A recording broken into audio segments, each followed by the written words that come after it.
Na escala de tempo geológico, o Cambriano é o período da Era Paleozoica do Ion Fanerozoico que está compreendido entre 542 milhões e 488 milhões de anos, aproximadamente. De acordo com os indícios fossilíferos, durante esse período teria ocorrido uma das maiores expansões de diversificação de organismos.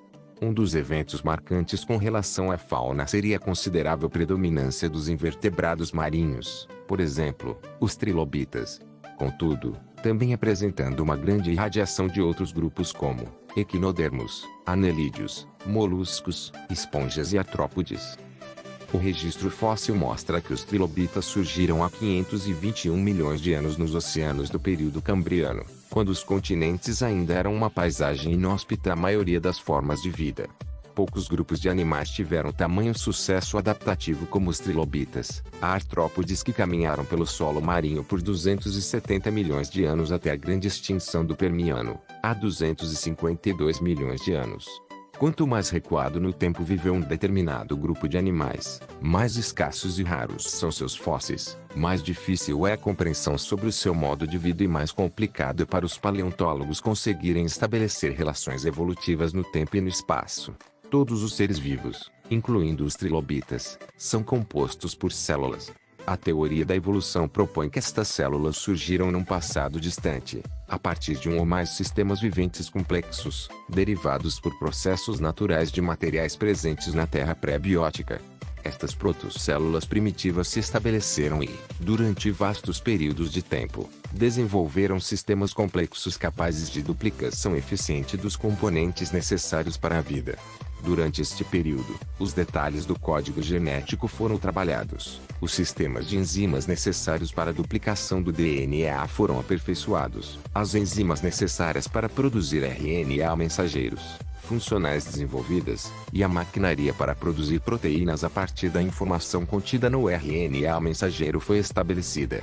Uma área de especulação atual é se este sistema moderno foi o primeiro a se desenvolver ou se um sistema mais simples, envolvendo apenas moléculas de RNA capazes de autoduplicação e atividade catalítica, o precedeu. Esta última sugestão apareceu, em primeiro lugar, para oferecer uma solução para o dilema criado pelo requerimento do aparecimento simultâneo de proteínas e DNA, para codificar para aquelas mesmas proteínas. Mas atualmente existe pouca evidência de que estas moléculas de RNA, catalíticas ou ribozimas tenham um papel altamente significativo nas células modernas e permanece enigmático o problema da mudança de um sistema de ribozimas para um sistema de proteínas governadas por DNA. O que podemos saber sobre a biologia molecular, celular e fisiologia do trilobita? A premissa fundamental desta apresentação é que podemos determinar, em detalhes preciosos e requintados, os mecanismos que operavam nas células e tecidos dos trilobitas. Esta premissa está baseada em uma síntese fundamental da teoria da evolução, a de que características compartilhadas em comum por organismos distintos, a nível molecular ou celular, são devidos a ambos terem uma ancestralidade evolutiva comum. O olho tem sido um objeto de assombro durante toda a história registrada, devido às suas funções críticas. Certamente a existência de olhos compostos e completamente funcionais nos primeiros metazoários tem feito com que, de quando em quando, evolucionistas pensantes questionem seriamente sobre a base de sua origem. No caso dos trilobitas, não só as primeiras formas aparecem estavam equipadas com órgãos visuais altamente organizados, mas algumas das propriedades recentemente descobertas dos olhos dos trilobitas representam uma proeza em otimização de função. Os olhos dos trilobitas, a partir do que podemos concluir pelo estudo das formas fósseis, têm muito em comum com os olhos dos insetos modernos.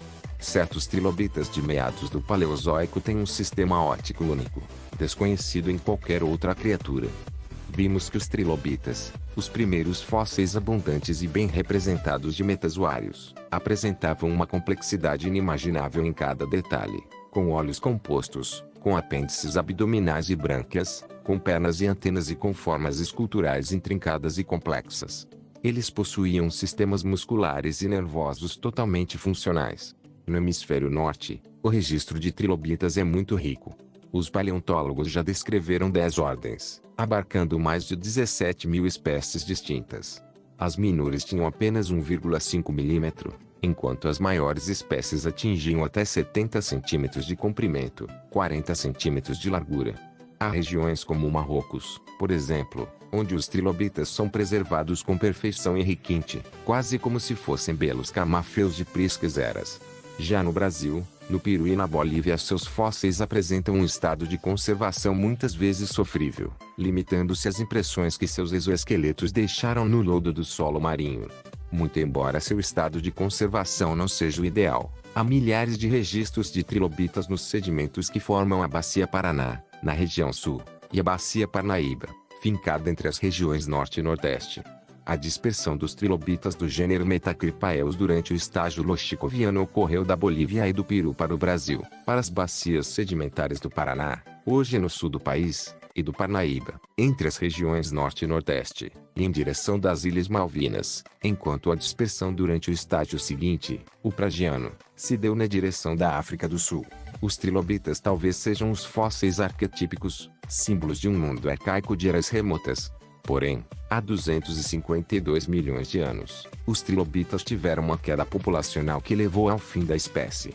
Acredita-se que erupções vulcânicas na Sibéria foram um dos fatores que fez com que o habitat se transformasse por inteiro, não podendo mais suportar a vida de algumas espécies. Durante 2 milhões de anos essas erupções expeliram quantidades avassaladoras de lava, levando para a atmosfera dióxido de carbono, o que resultou em uma acidificação dos oceanos. Logo, devido à acidez, alguns animais marinhos morreram, sendo que 95% das espécies marinhas vieram a desaparecer. No entanto, os trilobitas já haviam registrado quedas populacionais antes desse evento, o que sugere também outro fator que abriu caminho à sua extinção. Todas as peças usadas nesse vídeo, você pode comprar no site do Terra Brasilis Didáticos. Confira no site, e tem réplicas fiéis incríveis na sua coleção.